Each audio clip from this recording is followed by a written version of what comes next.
Bienvenue, explorateurs et voyageurs de l'omnivers. Nous voici sur Koros, la terre des tétramandes, le monde traître et forestier de Quad. La vie n'est pas facile ici.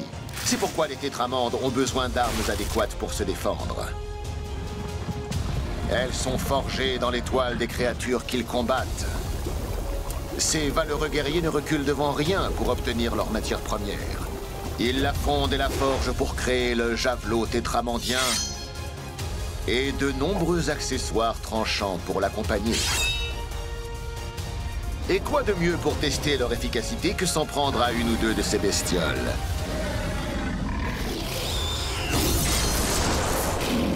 Les tétramandes maîtrisent l'art de la survie, mais je crois que vous et moi ferions mieux de reprendre la route.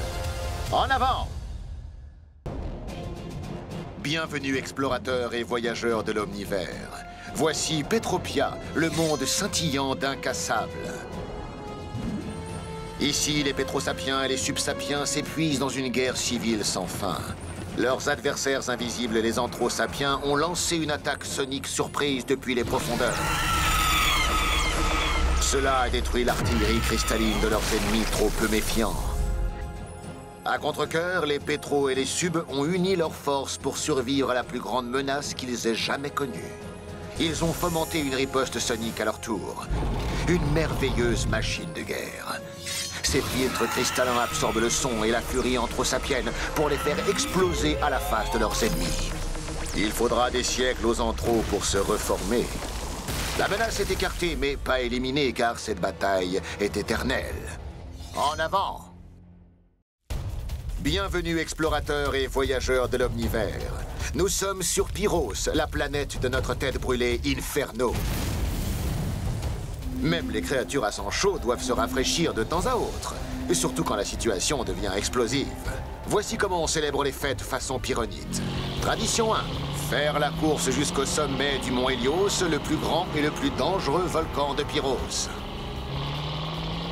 Tradition 2. Échapper aux mâchoires du Lavadrex.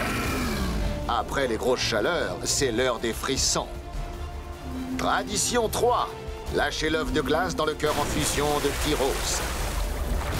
Cela crée une réaction en chaîne qui refroidit le paysage de lave liquide, empêchant non seulement la planète de se réchauffer, mais annonçant aussi la fin de toutes les fêtes. Oula! C'est quand même encore un peu chaud pour moi. En avant! Bienvenue, explorateurs et voyageurs de l'omnivers. Nous visitons Kinet, foyer d'Axelair et de ses amis Vélos.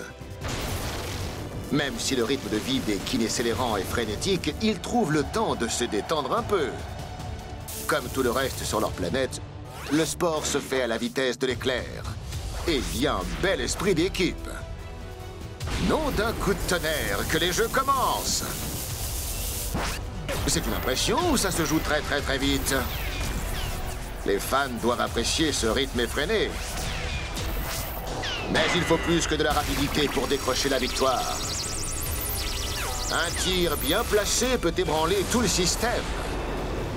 Et ce n'était que le premier point. Oh, je ne sais pas si je pourrais en supporter davantage. Alors... en avant! Bienvenue, explorateurs et voyageurs de l'omnivers. Voici Galvan Prime, la planète du tétard gris et de ses congénères super scientifiques. Une coupure de courant est pire qu'un simple contretemps pour les Galvan. Des recherches fondamentales se font à longueur de journée ici, alors ces intellectuels ne peuvent pas se permettre de se retrouver dans le noir. Mais la solution n'est pas toujours aussi simple que payer sa facture d'électricité. Et quand des parasites isodériques grignotent vos générateurs, il faut un plan de secours infaillible. Ouste les bestioles, du vent. Évidemment, il n'y a jamais de solution miracle. Parce que les problèmes sont de toutes sortes et de toutes tailles. C'est pourquoi les Galvan ont toujours une longueur d'avance. On dirait que le labo ne va pas fermer de sitôt. Quant à nous, en avant! Bienvenue, explorateurs et voyageurs de l'omnivers. Redécouvrons les profondeurs de la planète océanique de Cascaro, la planète de Lancelot. Les pirates cascans ont bien travaillé et sont chargés d'or. Que faire après avoir amassé un butin si précieux? Le mettre dans une tirelire, bien sûr. Et il n'y a pas de coffre-fort plus sûr que les mers Cascanes. La sécurité de cette installation est sans égale, mais un tel trésor risque d'attirer des bandits prêts à voler les pirates. Comme ces ruffians qui n'ont pas l'air d'être venus faire un dépôt. Mais ce n'est pas si facile de faire un retrait dans ces eaux. Des sentinelles silencieuses dotées de tentacules surveillent le magot. Et ce ne sont pas des gardes ordinaires. Ils sont médiums et lisent les pensées des criminels. Raté, vilain bandit, vous êtes repéré. Et l'or Cascan est en sécurité, pour l'instant. Restons sur une pensée positive, comme celle du prochain monde qui nous attend. En avant! Bienvenue, explorateurs et voyageurs de l'omnivers. Nous sommes sur Fulmas, le paradoxe cosmique qu'est la planète de Shockrock. Comme les Fulmini eux-mêmes, c'est un globe rocailleux qui est maintenu par de l'énergie pure. Des fissures commencèrent à apparaître au sein de cette forte société spartiate. Des chefs de guerre se battaient pour conserver l'énergie qui maintenait l'intégrité de leur royaume. Leur faim de pouvoir individuel et leur avidité a fini par détruire leur monde. Une fois leur planète en pièces, les Fulmini se sont unis dans un but commun. Ils sont devenus les conquérants du cosmos. Utilisant des trous de verre, ils s'en sont pris au système voisin qui possédait les ressources dont ils avaient besoin. Une fois rentrés, les Fulmini restauraient leur planète avec leur butin mal acquis. Ce sont peut-être des maraudeurs, mais ils agissent pour sauver leur monde. En avant! Bienvenue, explorateurs et voyageurs de l'omnivers. C'est une nouvelle saison à Flore Verdance, le monde luxuriant de végétal. Prenez un instant pour apprécier les trésors de cette planète. Comme l'antique arbre-monde Verda qui insuffle littéralement la vie dans l'écosystème. Comme chaque chose vivante, cette merveille de la nature a un cycle de vie propre. Heureusement, les Floronas sont toujours très attentifs à la sauvegarde de leur environnement délicat. Ils élèvent des moucherores, créatures insectoïdes collectrices de pollen, et dressent ces bêtes impétueuses pour partager leur récolte avec l'arbre-monde. Voyez-vous, les Floronas savent faire la différence entre s'immiscer dans l'ordre naturel des choses et y participer. C'est ce que j'appelle du jardinage à haut niveau. En attendant la prochaine visite, en avant! Bienvenue, explorateurs et voyageurs de l'omnivers. Voici Arburia, la planète de boulettes canon. Arburia est connue à travers l'univers pour ses plages incroyables où les Pelorata arburians prennent leur dose de rayons de soleil et de vagues. Mais amusement rime avec danger. Comme le Carcharodon arburian, que les gens du coin appellent la bête aux millions de dents, et qui est tristement célèbre pour avoir caché bon nombre de vacances.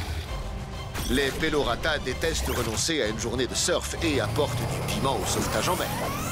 Littéralement. Faire son devoir sur Arburia est presque aussi drôle que prendre des vacances. Sauf si vous êtes un méga requin. Aïe! L'eau est de nouveau sûre, et cela nous rappelle que la différence entre proie et prédateur n'est qu'une question de point de vue. Je ne sais pas pour vous, mais j'ai eu assez de surprises pour un voyage. En avant! Bienvenue, explorateurs et voyageurs de l'omnivers. Nous voici à nouveau sur Lepidoptera, la planète du Dar. Elle est peuplée par d'innombrables jeunes insectes, et il faut une armée pour les nourrir. Les soldats du ciel lépidoptériens sont prêts à tout pour satisfaire l'appétit de leurs jeunes.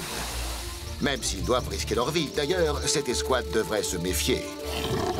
Un scarabée à langue. Il a chippé leur cargaison. Avec toutes ces bouches affamées à nourrir, ce détour souterrain a coûté de précieuses secondes à l'élite lépidoptérienne. Les ténèbres donnent une occasion à nos héros de briller dans la lutte pour récupérer leurs vivres. Dans l'antre du scarabée à langue, il se retrouve mandibule à mandibule avec le voleur. Ces soldats du ciel font leur travail et filent au plus vite. Le fétide butin a été sauvé. En avant!